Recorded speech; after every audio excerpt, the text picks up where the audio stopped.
you wake up. At least, you think you're awake.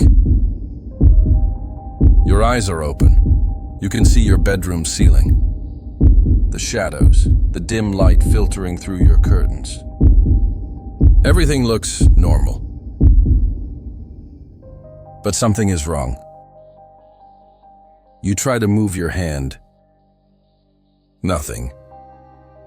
You try to turn your head. Nothing. Your body is completely paralyzed, locked, frozen. Like you're buried alive inside your own flesh. And then you feel it. A presence. Something is in the room with you. You can't see it yet, but you know it's there. You can feel its weight, its attention. It's watching you. You try to scream, your mouth won't open. You try to move, your limbs won't respond. You try to breathe deeper, your chest barely moves. And then you see it. A shadow moving, getting closer. A figure, dark, wrong, not quite human. Standing at the foot of your bed. Or sitting on your chest, crushing you. Or leaning over your face, so close you can feel its breath.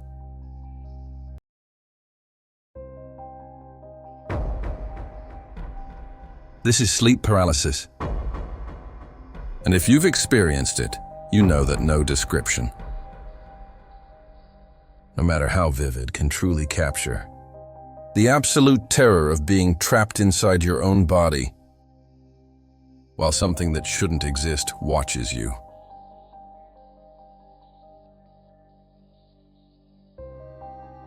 But here's what you need to know right now, before we go any further. It's not demons, it's not ghosts, it's not a haunting. It's your brain, and understanding what's actually happening doesn't make it less terrifying. But it might make it survivable.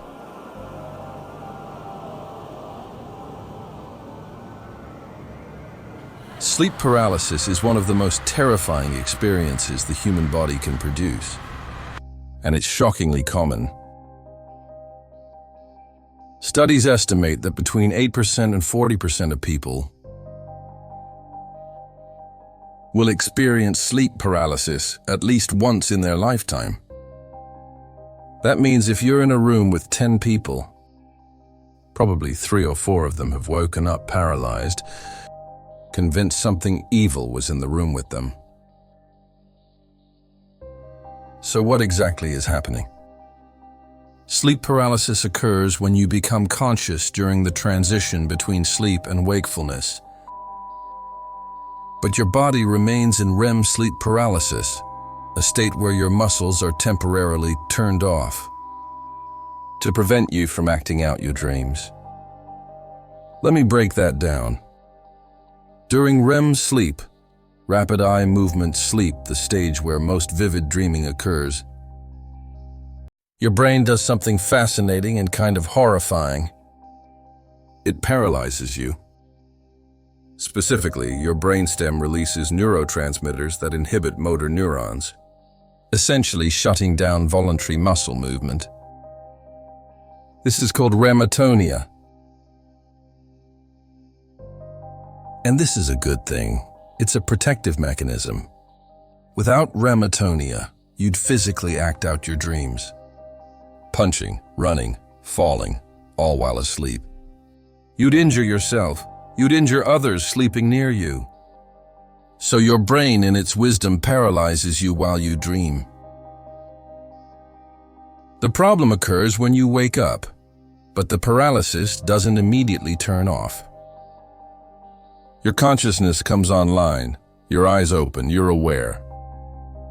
but your body is still locked in rematonia. You can't move, you can't speak, you can barely breathe. And here's where it gets worse. During REM sleep, your brain is also in a highly suggestible, emotionally heightened state. Parts of your prefrontal cortex, responsible for rational thought and reality testing, are less active. Parts of your amygdala, responsible for processing fear and threat, are highly active. So you wake up, paralyzed, unable to distinguish dream from reality, with your threat detection system in overdrive. And your brain does what it does best when it's terrified and confused. It tries to explain what's happening. Here's the thing that makes sleep paralysis truly nightmarish. It doesn't just paralyze you. It shows you things. Sleep paralysis is almost always accompanied by hypnagogic hallucinations. Vivid, dreamlike perceptions that feel completely real. And these hallucinations tend to fall into three categories. Category 1, the intruder. This is the most common and most terrifying. You sense or see a presence in your room.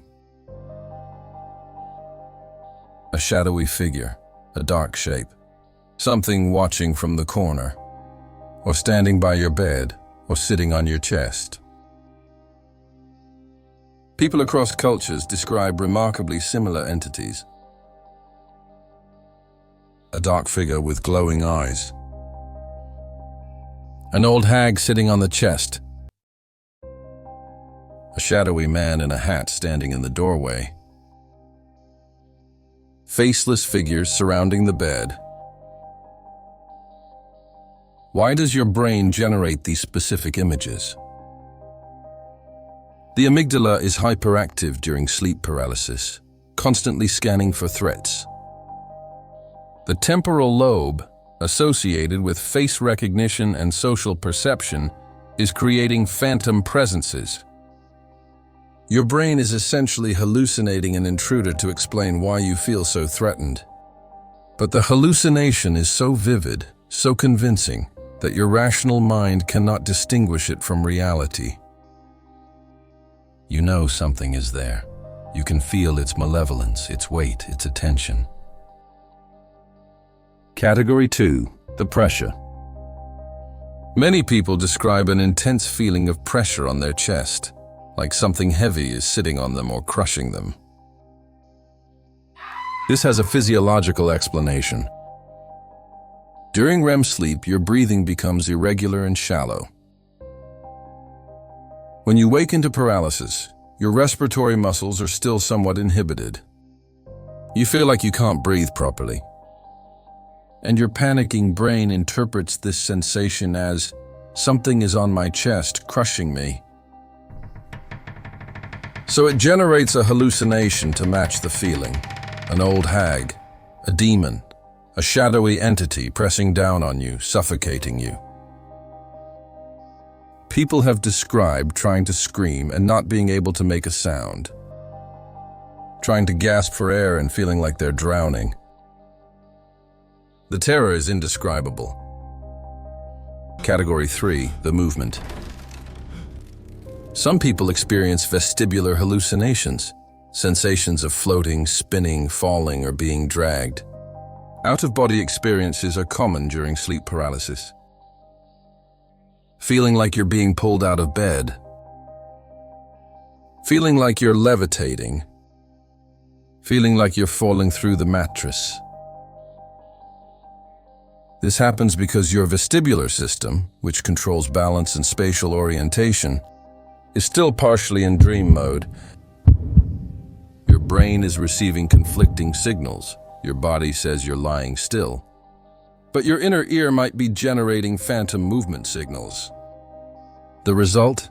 You feel like you're moving when you're not. Or worse, like something else is moving you. Now combine all three. You're paralyzed. There's a malevolent presence in the room. It's crushing your chest, making it hard to breathe. And you feel like you're being pulled toward it or out of your body entirely. This is what sleep paralysis feels like. And your brain is generating all of it. For thousands of years, before we understood the neuroscience, humans experienced sleep paralysis and created myths to explain it. And the myths are remarkably consistent across cultures. Let me take you on a tour of sleep paralysis demons throughout history. The Old Hag, Newfoundland, Canada. In Newfoundland folklore, sleep paralysis is caused by an old hag who sits on your chest and prevents you from moving or breathing. The experience is so common there, it's simply called hagging. People would sleep with their Bibles under their pillows or hang scissors above their beds to ward off the hag. The mare, Germanic and Scandinavian folklore. The word nightmare comes from the Old English mare, a demon that sits on your chest and induces terrifying dreams. In Germanic folklore, the mare was a malevolent spirit that would ride sleeping people, causing paralysis and bad dreams. Sound familiar? The incubus and succubus, medieval Europe. Medieval Europeans believed sleep paralysis, especially when accompanied by sexual sensations, was caused by demons. Incubus, a male demon that attacks women. Succubus, a female demon that attacks men. The crushing sensation on the chest was interpreted as the demon lying on top of the victim. The inability to move or scream was seen as demonic possession. The Catholic Church took this seriously. There are documented exorcisms performed on people experiencing repeated sleep paralysis. The pisadeira no Brasil.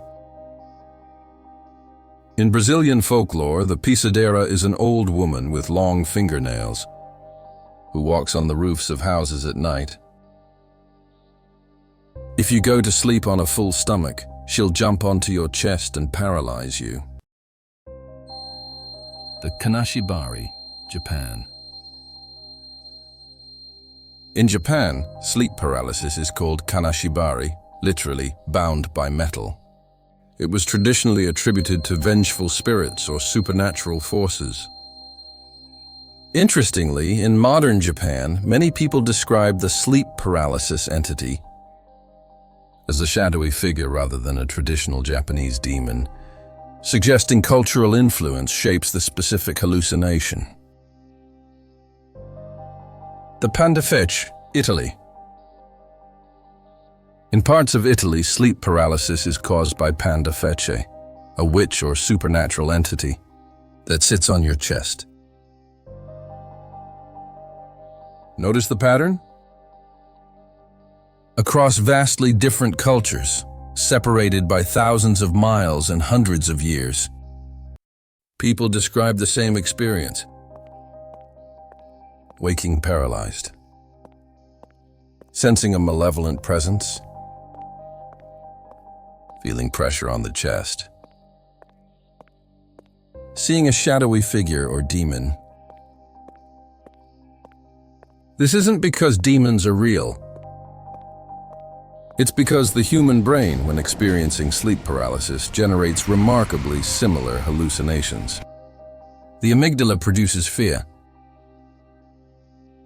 The temporal lobe produces the sense of a presence. The paralyzed diaphragm creates the sensation of pressure. And the culture you grew up in shapes what form the entity takes. Medieval Europeans saw demons and succubi. Modern Americans see shadowy figures or aliens. The mechanism is the same, only the interpretation changes. So we know what sleep paralysis is and how the brain generates the hallucinations. But why does it happen? And why does it happen to some people more than others? Sleep paralysis is more likely to occur when your sleep cycle is disrupted. Common triggers. 1. Sleep deprivation.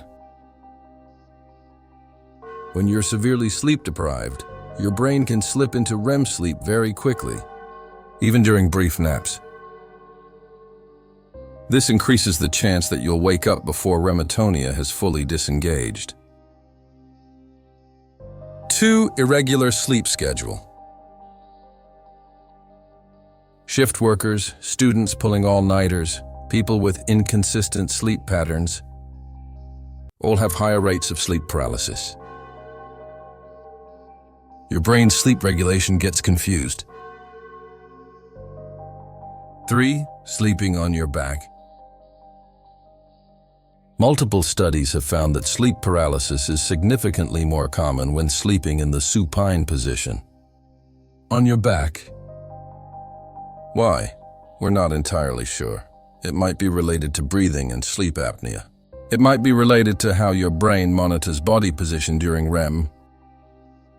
But anecdotally, many people who experience frequent sleep paralysis find it happens almost exclusively when sleeping on their back.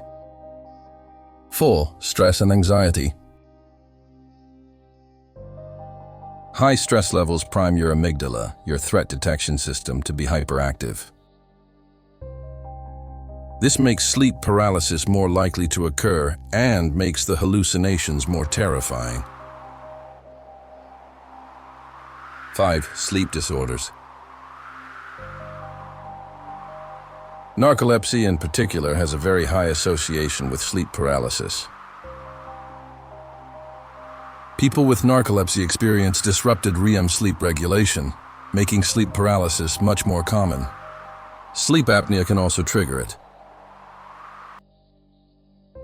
6. Certain medications. Some medications that affect neurotransmitters, particularly those affecting serotonin and dopamine, can increase sleep paralysis frequency. This includes some antidepressants and ADHD medications. 7. Substance use. Alcohol disrupts REM sleep. When you stop drinking after a period of regular use, your brain experiences REM rebound. Intense, vivid REM sleep as your brain tries to catch up. This is when sleep paralysis is more likely. For most people, sleep paralysis is rare, maybe once or twice in a lifetime. But for some, it's chronic, weekly, even multiple times per night. If you experience frequent sleep paralysis, it's worth talking to a sleep specialist. There might be an underlying sleep disorder, like narcolepsy or sleep apnea, that can be treated. So you're trapped in sleep paralysis. You can't move. There's something in the room with you. You're terrified. What do you do? First, and this is the hardest part, try not to panic. I know that sounds impossible when there's a demon sitting on your chest. But panic makes it worse. It increases the hallucinations.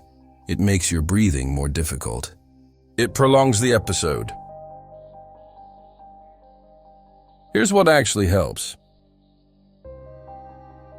1. Focus on small movements. You can't move your arms or legs, but you might be able to wiggle your toes, wiggle your fingers, move your eyes, Try to move your tongue. Start small. These tiny movements can sometimes wake up your motor system and break the paralysis. 2. Focus on your breathing.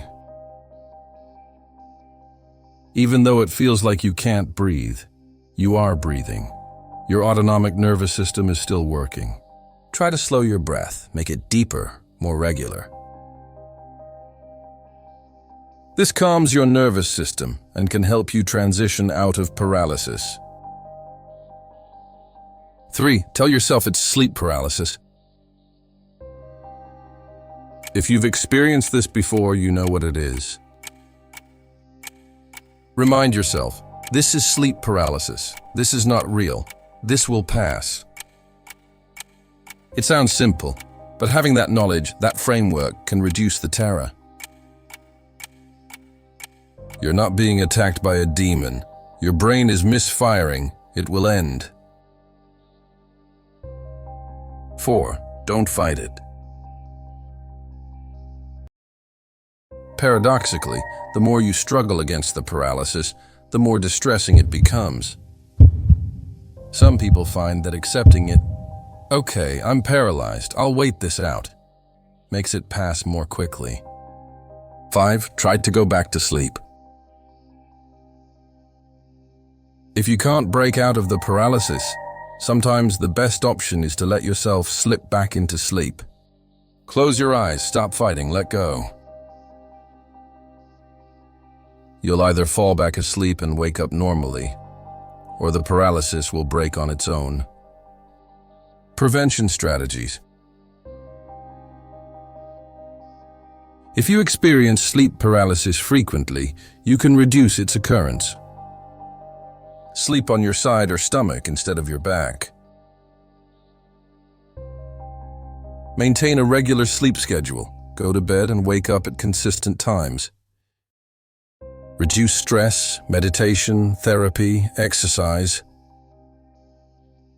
Avoid sleep deprivation. Prioritize getting enough sleep. Limit alcohol and stimulants before bed. Treat underlying sleep disorders. See a sleep specialist if episodes are frequent. When to seek professional help. If sleep paralysis is happening multiple times per week, severely impacting your sleep quality, causing significant anxiety about going to sleep, accompanied by other symptoms like excessive daytime sleepiness, sudden muscle weakness, or vivid hallucinations while awake, you should see a sleep specialist. You might have narcolepsy or another sleep disorder that's treatable. Sleep paralysis is one of the most terrifying things your brain can do to you. The feeling of being trapped in your own body while something watches you from the dark. It's primal, it's visceral, it feels real. But here's what I want you to remember. It's not real. The demon isn't real. The old hag isn't real. The shadow figure isn't real. Your brain is generating all of it. The paralysis, the presence, the terror. And knowing that doesn't make it less scary when it's happening. But it might make it survivable. Because you're not being attacked. You're not haunted. You're not losing your mind. Your brain is just glitching, caught between sleep and wake, between dream and reality. And it will pass. It always passes. You will move again. You will breathe again. The presence will fade. And you'll be okay. It's not demons. It's neuroscience. And you will wake up